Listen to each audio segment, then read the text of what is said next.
Halo, halo, apa kabar? Assalamualaikum warahmatullahi wabarakatuh.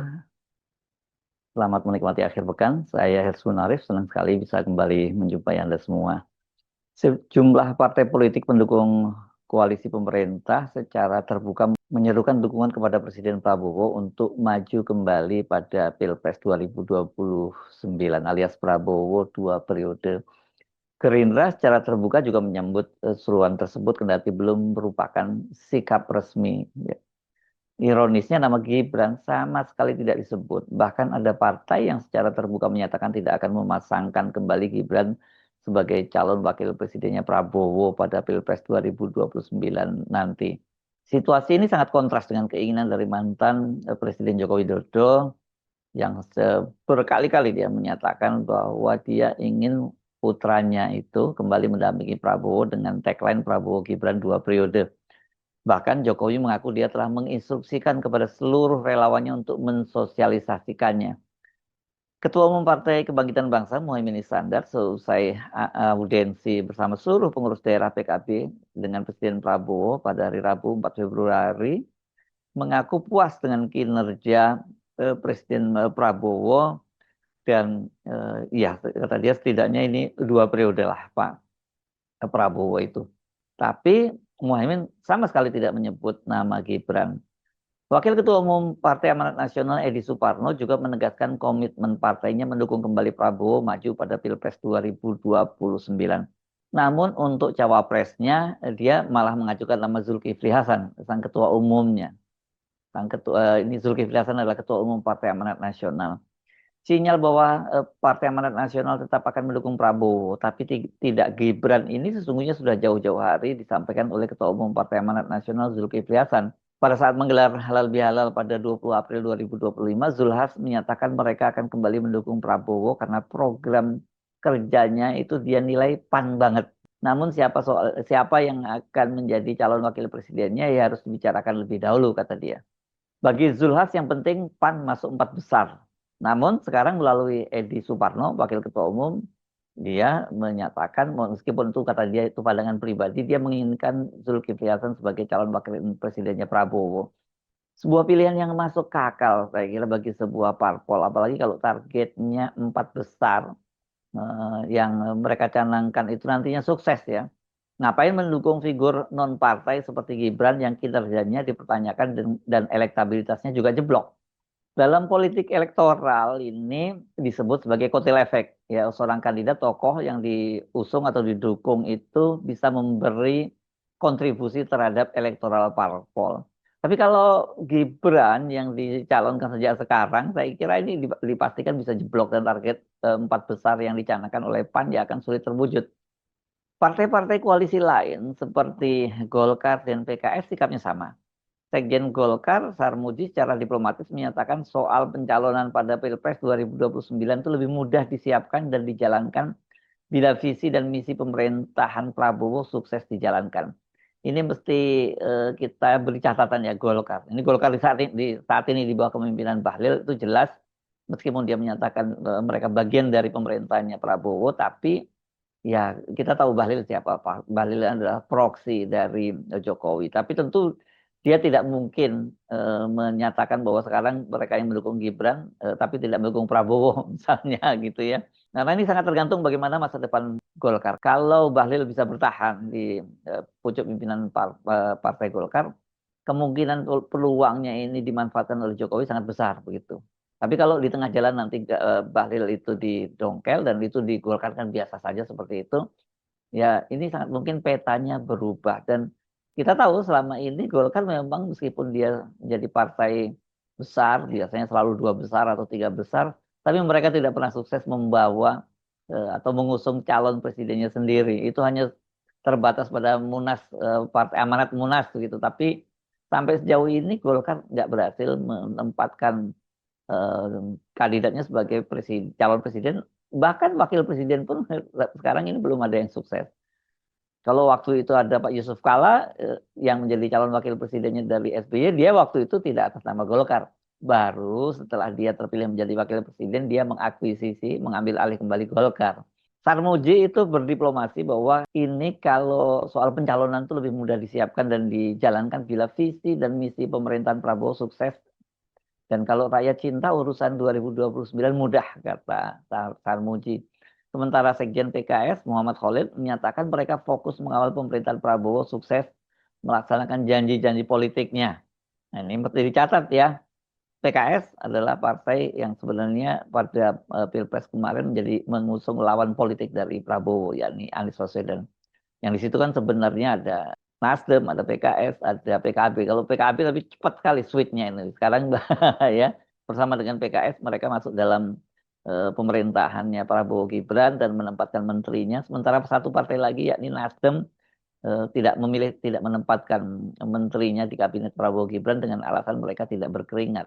Merespon dukungan yang berdatangan dari partai politik, Sekjen Partai Gerindra Sugiono berterima kasih. Kita terima kasih atas dukungannya, kata dia. Yang saya tangkap, katanya, bahwa semua ini berawal dari cita-cita yang sama, keinginan yang sama, nafas yang sama.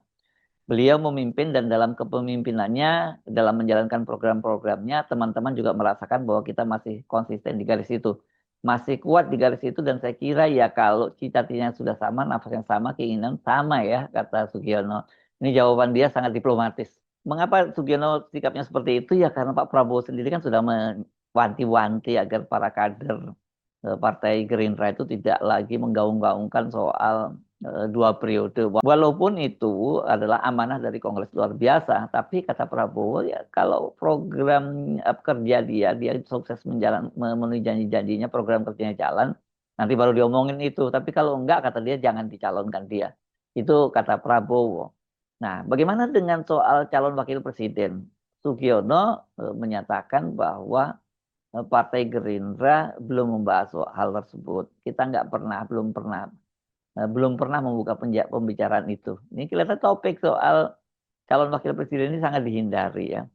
Namun berbeda dengan Sugiono, mantan Sekjen Partai Gerindra Ahmad Muzani yang sekarang menjabat sebagai Ketua Dewan Kehormatan Partai, ketika menyampaikan pidato pada perayaan HUT ke-18 Partai Gerindra hari Jumat kemarin, ini yang digelar di gedung MPR DPR, dia malah memimpin para kader meneriakkan yel-yel Prabowo 2 periode.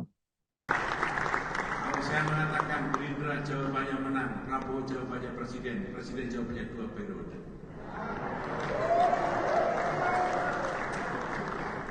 Gerindra, Gerindra, Prabowo, Prabowo, presiden, presiden. Sikap-sikap partai tersebut bahkan termasuk Gerindra sesungguhnya sudah bisa diduga. Kendati ada keinginan yang sangat kuat dari Joko Widodo untuk tetap memasangkan Gibran Rakabuming sebagai pendamping Prabowo Subianto, tapi mereka ini kita bisa pastikan dia nggak sepakat soal itu karena situasinya saat ini sudah berubah ya. Jadi ya Jokowi nggak bisa seperti dulu ketika dia menyatakan apa kemudian menyatakan A misalnya partai-partai yang lain itu juga akan core sepakat dengan A. Sekarang beda karena Jokowi bukan presiden lagi ya. Nah, tentu ada beberapa alasan mengapa kemudian partai-partai itu tidak menyebut nama Gibran, bahkan sebenarnya kita tahulah mereka ini maksudnya menolak Gibran Rakabuming sebagai pendamping Prabowo. Yang pertama, Joko Widodo sekarang bukan lagi seorang presiden. Pada Pilpres 2024 lalu, dia itu bisa memaksa ketua-ketua umum parpol untuk menyerahkan tiket cawapres kepada Gibran. Kendati mereka ini sendiri, partai-partai ini sesungguhnya sudah punya jagoan atau bahkan ada yang menginginkan agar dirinya sendiri yang maju sebagai cawapres. Maksud saya adalah ketua umum partainya ya. PAN misalnya yang memang waktu itu agak aneh, dia mengajukan nama Erick Thohir yang waktu itu menjabat sebagai Menteri BUMN. Ini karena pada waktu itu Erick Thohir jadi bohirnya dari PAN lah untuk pemenangan PAN itu. Golkar yang saat itu menginginkan sang ketua umum Airlangga Hartarto sebagai cawapres juga terpaksa ngalah ini. Kan kalau kita tahu malah dalam kasus Airlangga Hartarto itu kelihatan sekali kalau dia tersandra karena dia sempat diperiksa oleh Kejaksaan Agung, tidak lama berselang kemudian dia malah mengundurkan diri dan kemudian posisinya sebagai ketua umum diambil alih oleh Bahlil Lahadalia orangnya Jokowi. Padahal kan kalau kita lihat kinerjanya Golkar itu di bawah Airlangga Hartarto ya sukses. Golkar itu sekarang menjadi partai kedua yang memiliki kursi di DPR di bawah PDIP, meskipun kalau dari sisi akumulatif suara kalah dibandingkan dengan Gerindra.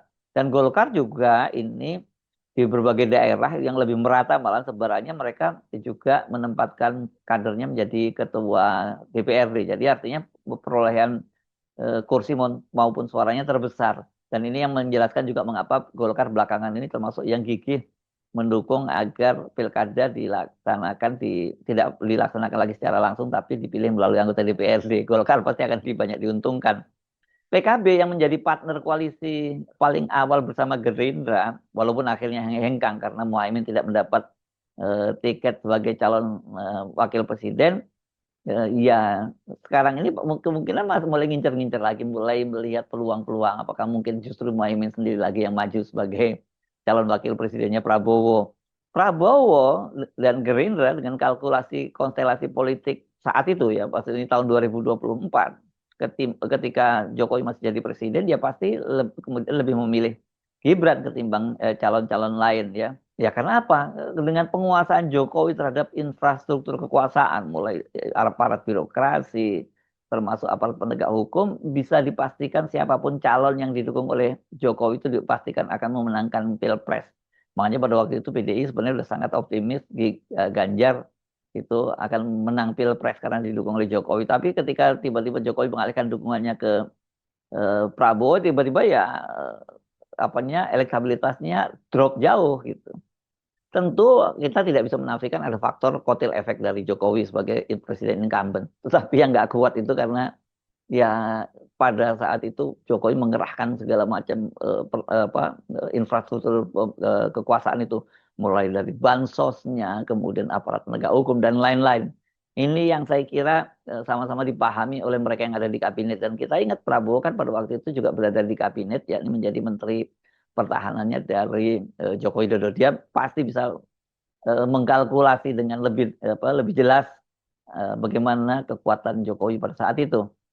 Nah, sekarang situasinya jelas jauh berbeda. Katakanlah kalau masih ada ketua umum yang tersandra Jokowi, namun tentu cengkeraman kekuasaannya sangat berbeda dengan tahun 2024. Bisa dilawan lah, atau setidaknya bisa dihindari-hindari lah begitu ya. Kedua, faktor Gibran sebagai kandidat dia sama sekali tidak punya daya tawar.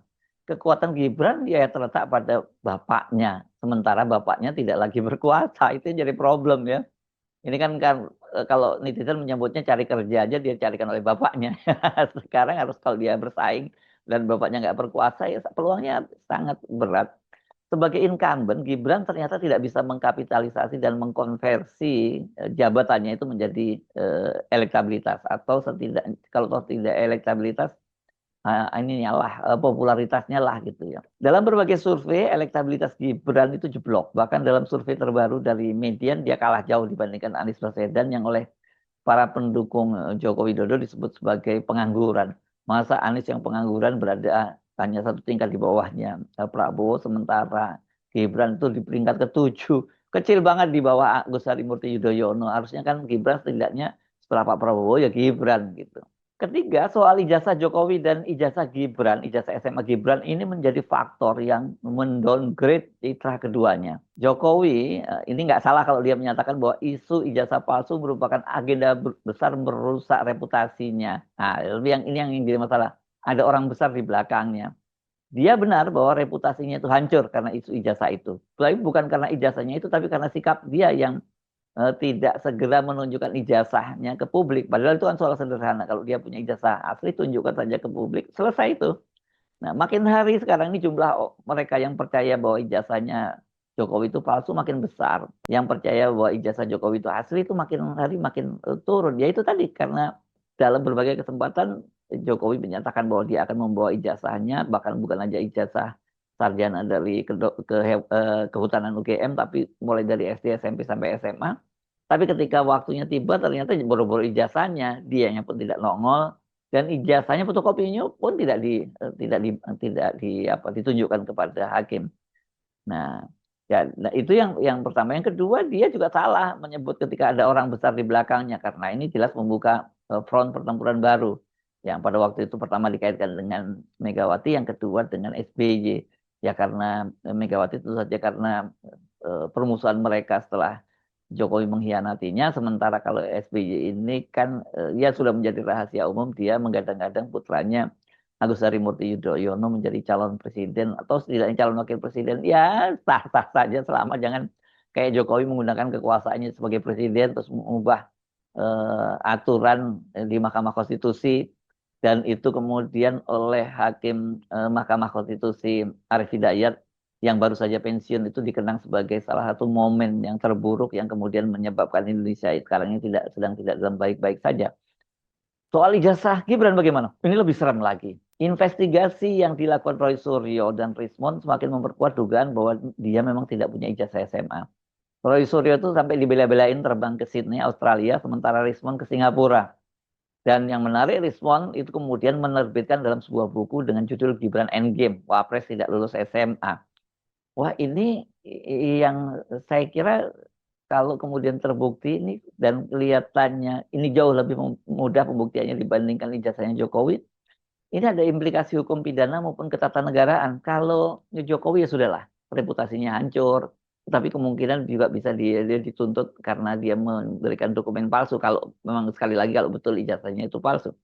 Tapi kalau Gibran ini ada implikasi hukum pidana maupun ketatanegaraan. Dari sisi hukum pidana jelas kalau dia menggunakan ijazah palsu atau keterangan palsu, ya sebenarnya keterangannya asli dari Dikdasmen tapi itu sebenarnya tidak memenuhi syarat begitu, ini dia bisa dipidanakan. Sementara dari sisi ketatanegaraan dia bisa di impeachment. Dan kalau itu yang terjadi maka berantakanlah semua skenario 3 periode dari Jokowi. Makanya saya sebut ini lebih serem dibandingkan ijazahnya Jokowi ya. Kan dilemanya kalau sekarang betul apa yang dikatakan oleh Rismond dan Roy Suryo bahwa itu yang ITS insert itu, dan itu memang betul ya, ITS insert itu bukan level grade-nya sama dengan SMA. Berarti kan Gibran itu ya dia menggunakan dokumen palsu. Tapi kalau kemudian dia misalnya mengantisipasinya dengan misalnya mendapatkan paket C, karena paket C itu bisa digunakan untuk kontestasi semacam ini, orang kan kemudian bertanya, lu bagaimana dengan pilpres sebelumnya? Jadi ini memang dilematis bagi Gibran. Jadi mendukung Gibran sebagai calon wakil presiden pendamping Prabowo dari sisi apapun dipastikan akan merugikan partai-partai politik ini termasuk Gerindra.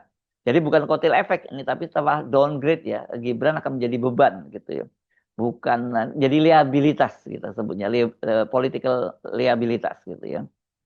Khusus Gerindra dan Prabowo, isu kedekatan Prabowo dengan Jokowi saja sudah sangat merugikan. Apalagi kalau sampai jauh-jauh hari mereka menyatakan akan kembali menggandeng Gibran.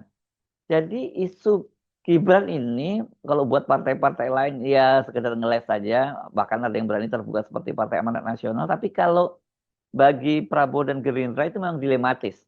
Bagaimanapun Prabowo tetap harus menjaga hubungan dengan Jokowi karena di kabinet maupun pemerintahan itu termasuk aparat penegak hukum, anasir-anasir pendukung Jokowi itu masih sangat kuat. Belum lagi di kalangan oligarki, mereka pasti lebih nyaman dengan Jokowi Widodo ketimbang Prabowo. Indikatornya sangat jelas kedatangan Muhtar Yadi, Nita Ipan Muhtar Yadi dari Lipo Group dengan anak dan cucunya pertengahan Desember tahun 2024. Muhtar ini kan sekarang naga paling besar di antara 9 naga. Kalau posisinya ini dulu diduduki oleh Lim Sulyong ya.